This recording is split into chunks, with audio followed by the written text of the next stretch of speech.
Hello, this is the first in a series of videos that will demonstrate how to develop cores for the TS2060 board and the T20 Hobby computer board. Both boards use the Efinity Trion T20 FPGA in a 144-pin TQFP package.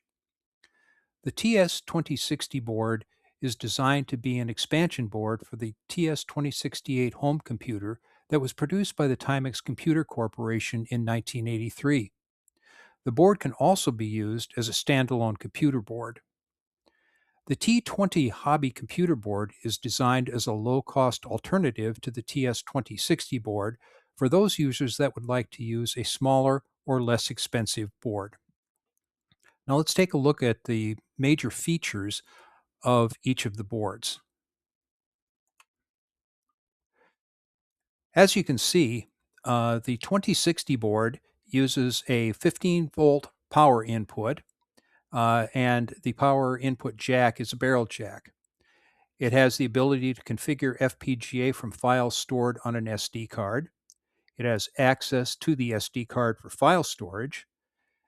There is a USB keyboard interface, as well as a USB mouse and game controller interface. There's VGA video output using 3 bits each for R, G, and B. There's an I2S stereo sound output, an ESP01 Wi-Fi module interface, battery-backed RTC interface. We use an RP2350B board for the SD card interface and FPGA programming, and an RP2040 board for the USB interface. There's also a full interface bus rated for 5 volts TTL that's compatible with the TS2068 board. The T20 Hobby computer, conversely, uses a standard 5-volt input and a USB-C power connection. Like the TS2060 board, it's able to configure the FPGA from files stored on the SD card and access the SD card for file storage for any computers that you may want to incorporate into the T20. Again, it has a USB keyboard, mouse, and game controller interface, the same VGA video output, an I2S stereo output, again, ESP01 Wi-Fi module interface, and a battery-backed RTC interface. The difference here is that to reduce cost, and also because we don't need the same number of pins, we're using an RP2040 board for the SD card interface. And as on the TS2060 board, we're using an RP2040 board for the USB interface. The T20 Hobby computer has 27 user-definable FPGA bins for interfacing to whatever extra circuitry you may want to connect to the board. It does this through a standard 0.1-inch header, and it uses 3.3 volt logic interface voltages. This is important because if you wish to interface with 5-volt logic, you'll need to provide level shifting for that on your separate peripheral board. There's also an analog video output, which is a 4-bit DAC.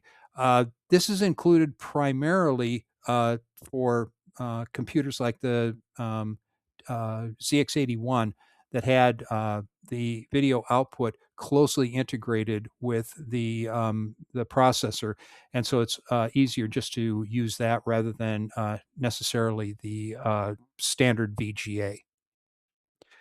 Now, the interfaces for the various peripherals are distributed between the Picos and the FPGA itself.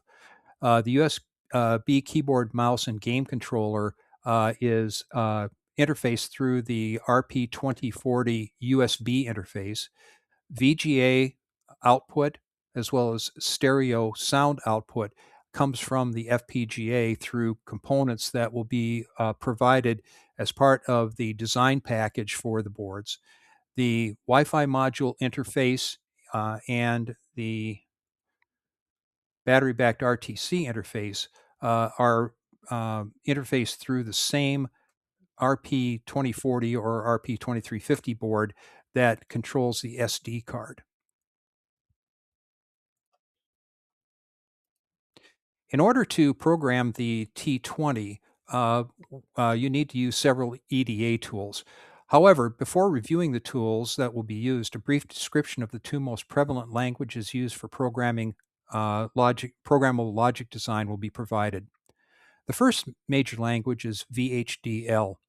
VHDL was developed as part of the U.S. Department of Defense Very High Speed Integrated Circuit program as a simulation language. VHDL is based on the Ada computer language and it's a strongly typed language. Strong typing means that signals that are defined as one type, such as a signal defined as an integer, cannot be directly used or compared to a signal defined as another, such as a bit vector, even if the signals are of the same size. This is inconvenient and requires the explicit use of translation functions. Although inconvenient, it does significantly reduce errors caused by assumptions of signal types or by automatic translation of one type to another. VHDL, as I said, was designed as a simulation language.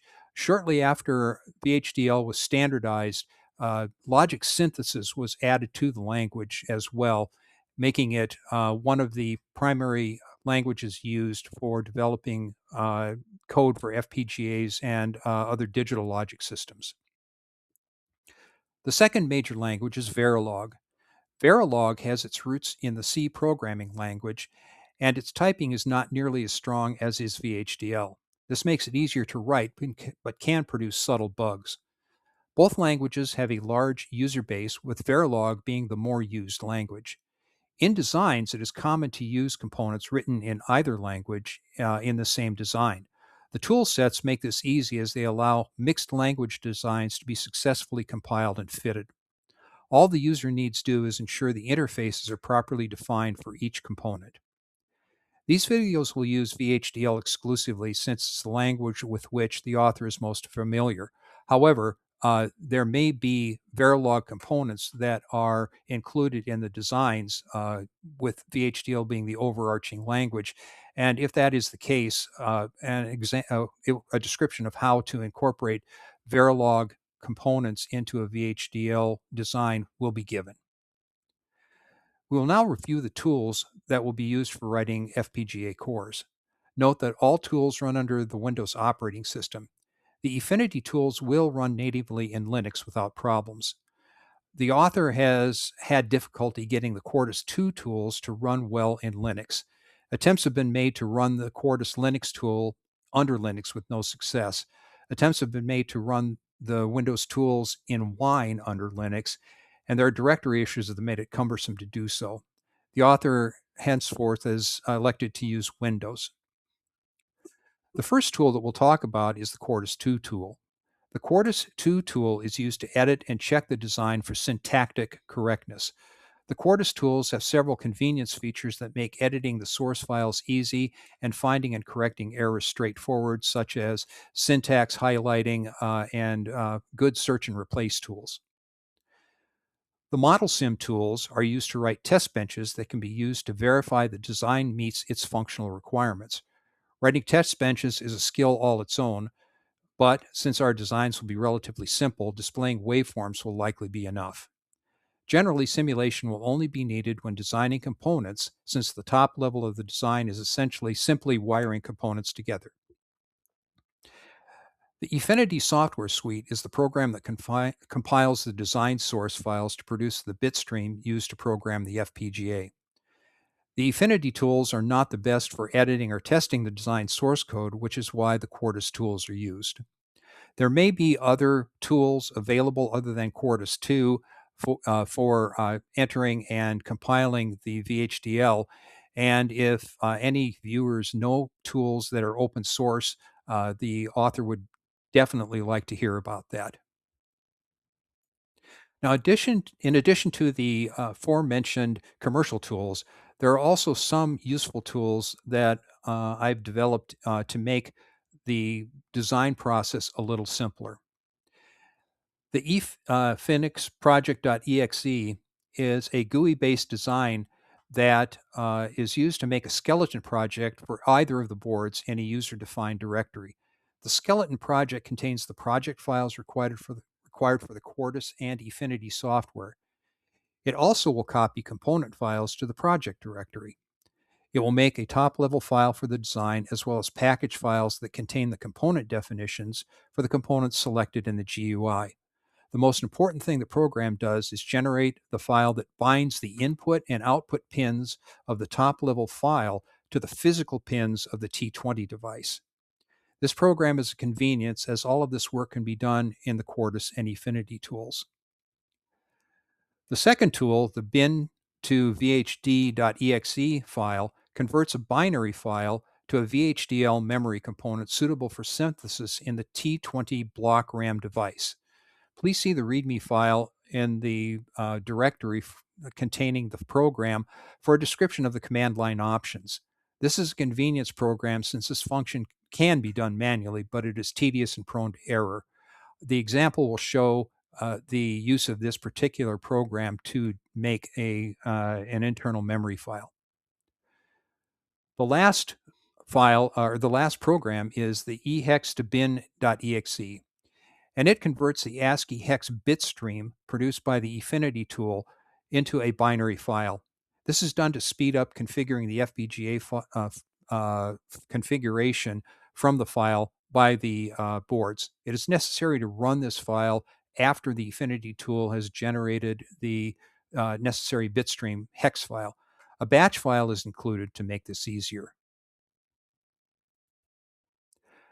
We will now look at an example directory that is produced by the Efinix PRJ tool to show one particular method of partitioning the workflow.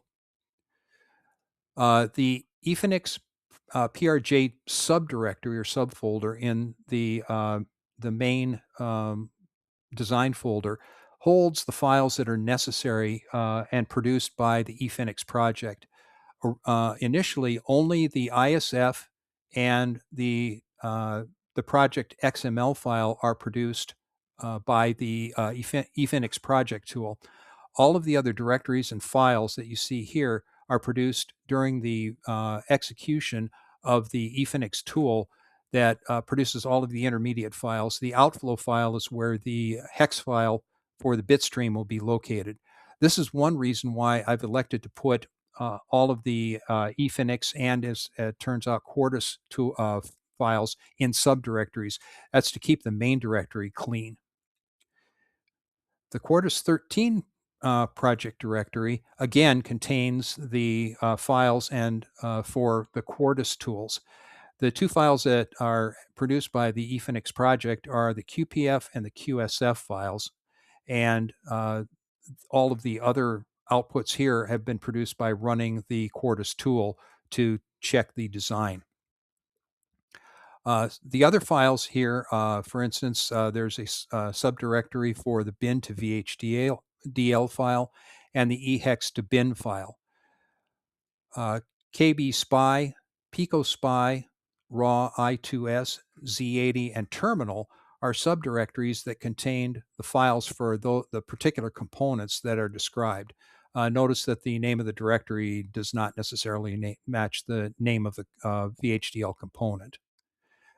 Also produced by the Efinix project file is a top-level VHDL file, in this case t20.vhd, a components.package file, which we'll talk about a little bit more when we start to actually do a design, and a constants VHD file that may not be useful, but it's produced anyway.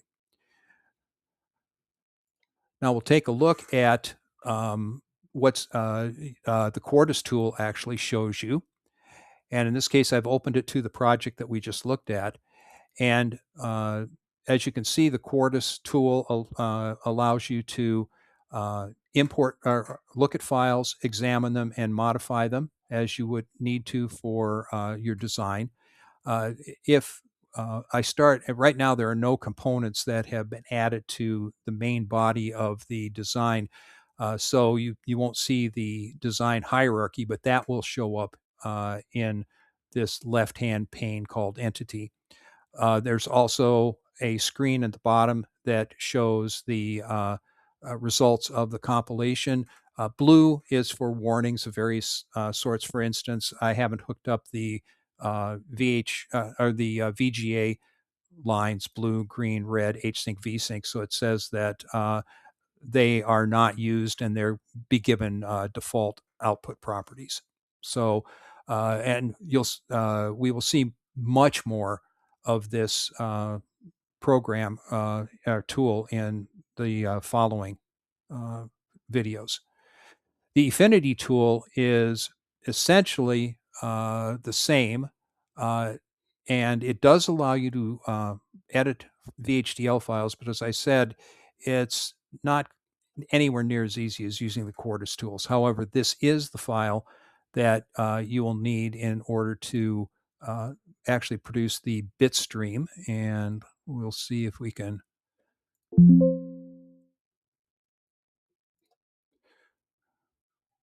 Okay, so we've already loaded the test VHDL file, and here the output or the displays are a little bit different than the Quartus. This does show all of the files that are part of the VHDL design, and all one needs to do then is to go ahead and start the compilation, and the tool is actually running through the VHDL file and fitting it to the particular pins uh, and logic elements inside the FPGA. Again, there's an error that was produced because one of the vagaries or peculiarities of the Phoenix tools is that if you define clocks, they need to drive something. But this is just an example of what the tool does. This wraps up the video, and it was intended to provide a look under the hood at what it takes to develop a core for these boards. The next video will start a demonstration of writing a core to test the T20 hobby computer board using the tools discussed in this video. It's expected the process will extend over several videos. Be warned, as bad as the production values of this video are, they're not going to get any better, but I will do what I can to make the videos as useful as possible. Thank you.